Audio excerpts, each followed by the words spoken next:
Christmas. యేసుక్రీస్తు ప్రభువారు ఈ లోకంలోకి 2025 సంవత్సరాల క్రితము ఈ లోకంలో పుట్టడం జరిగింది.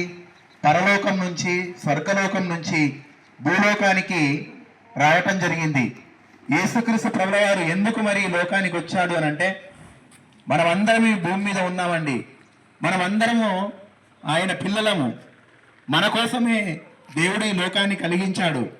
ఆకాశాన్ని, భూమిని, సూర్యుడిని, చంద్రుణ్ణి, నక్షత్రాలను, సముద్రాలను, భూమి నుంచి ఆహారాన్ని, అలాగే గాలిని, అన్నిటినీ మనిషి అవసరాలకు, మనిషికి అవసరమైన ప్రతి అవసరతను దేవుడు ఈ ప్రపంచంలో కలిగించాడు. మనుషులు కలిగించలేనివి దేవుడు కలిగించాడండి. నీటిని మనిషి తయారు చేయలేడు, గాలిని మనిషి సృష్టించలేడు, ఆకాశాన్ని మనిషి తయారు చేయలేడు, భూమిని మనిషి తయారు చేయలేడు, సముద్రాలను మనిషి తయారు చేయలేడు, భూమి నుంచి ఆహారాన్ని మనిషి పండించలేడు. భూమికి పండించే గుణాన్ని పెట్టాడు. ఆకాశంలో సూర్యుని వెలిగింపజేశాడు, నక్షత్రాలను కలిగించాడు. ఇవన్నీ మనిషి కోసమేనండి. ఎందుకు అనంటే మనం అందరం దేవుని పిల్లలం. ఈ భూమి మీద బ్రతుకుతున్నాం. మనమంతా దేవుని పిల్లలుగా ఈ లోకంలో ఉన్నామండి. దేవుడే మనకి జీవితాన్ని ఇచ్చాడు. మనుషులు ఎవరు ఇవ్వలేదండి. దేవాది దేవుడే, కన్న తండ్రి అయిన దేవుడే, పరలోకంలో ఉన్న దేవుడే, స్వర్గలోకంలో ఉన్న దేవుడే మనకి జీవితాన్ని ఇచ్చాడు. కానీ మనం ఏం చేశామంటే, ఆ దేవుడే లేడనుకొని దేవుడిచ్చిన వస్తువులన్నిటినీ అనుభవిస్తూ, దేవుడిచ్చిన ఈ ప్రకృతిని మనం అనుభవిస్తూ దేవుని మర్చిపోయామండి. మరి దేవుని మర్చిపోతే అది పాపం కాదా? ఆలోచించండి. నిజంగా ఈరోజు మనుషులు, తల్లిదండ్రులు పిల్లల్ని పెంచి పెద్ద చేసిన తర్వాత వారి మాట వినకుంటే, ముదిమిలో ముసలితనంలో వాళ్ళని చూడకపోతే తల్లిదండ్రులు వాపోతూ, ఏడుస్తూ, బాధపడుతూ, అరే నువ్వు పుట్టలేదనుకుంటాను, నువ్వు చనిపోయావనుకుంటాను, నువ్వు చేసేది పాపమని బాధపడతారే.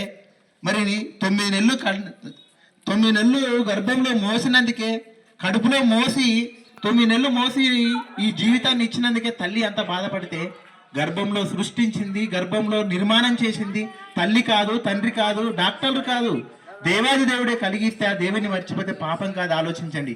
మరి మనుషులందరూ దేవుని మరిచి పాపులుగా బ్రతుకుతున్నారు గనక ఆ పాపాన్ని తీసివేసి మరలా ఆ దేవుని యొద్దకు చేర్చడానికి 2025 సంవత్సరాల క్రితం ఈ భూమి మీదకి వచ్చిన మహనీయుడు యేసుక్రీస్తు ప్రభుల వారు తన ప్రాణాన్ని ఇచ్చి, తన పరిశుద్ధమైన రక్తాన్ని చిందించి సర్వ మానవాళిని పాప విమోచన చేసి ఆ పరలోకానికి, స్వర్గలోకానికి మనం తీసుకెళ్ళడానికి వచ్చాడండి.